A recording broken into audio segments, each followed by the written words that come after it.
Hi, this is Scott Ridout, the president of Converge, and I'm reporting to you from our Converge headquarters in Orlando, where we still don't have any power.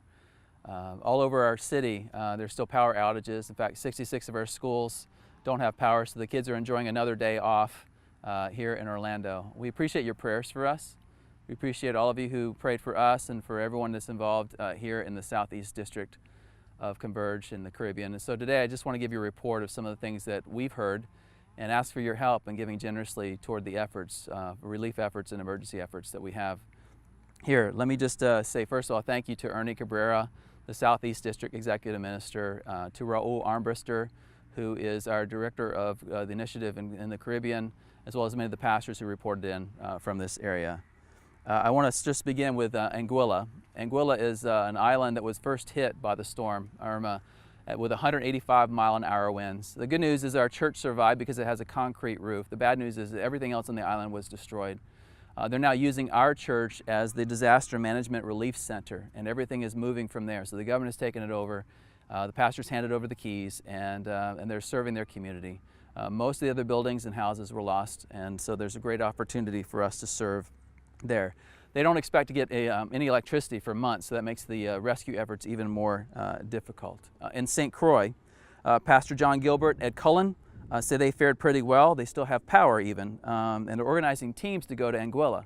The problem with that is that the port to move from is St. Martin, and St. Martin was also destroyed by the storm, so there's some difficulty getting over to Anguilla. In the Bahamas, our teams reported that there's no damage to church buildings, but many of the congregations and people in the congregations lost their roofs, they have no power, and there's flood damage. In Antigua, Pastor Nigel Henry says there's no major damage to the church, but there's major damage to the homes that are there. In Haiti, where we have our one-by-one sponsorship program, the good news is all the children are safe, and the buildings themselves were spared, but the communities are in disarray, and the biggest issue is they have no power. And this happens every time they have a storm. They lose power, and they're in darkness for a long time. In South Florida, the challenge we have here is that a lot of our pastors were in evacuation zones, and they haven't yet been able to get back to where their churches are. Pastor Amos Eugene was one of those in an evacuation area, and he has yet to report because he can't get back there. Parts of South Florida now you're just beginning to be allowed to re-enter those areas. Trinity Baptist in Jacksonville reported that part of their building part of the walls was destroyed on their building, but they're deeply involved in the relief efforts there in Jacksonville. Jacksonville was hit significantly by the storm with storm surge and lots of rain. Awaken Church in Lake Wales says their whole community has no power, and Pastor Jay Scott said this: Awaken needs help. Most of our people are poor. Joe and I are driving around bringing them ice and food, but we're running out of money. And then finally, Victory Church in Melbourne had some sustained damage to their building. But again, Pastor Stanley and Melissa Patton are great leaders, and they're working hard to work with the community to help rebuild in that area. There's so many other things we could probably tell you over time. These are the few reports we have in at this point in time. I'm just going to ask for your help.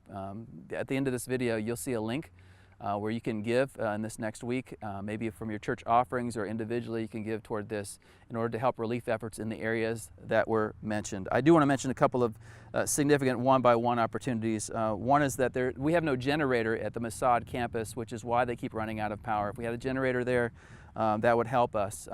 Every time they have a storm, the power goes out. We need transportation funds. We have $150,000 worth of food donated, but we need $10,000 to send the food there to Haiti. And then finally, we'll be administering medical clinics and things like that in October of 2017.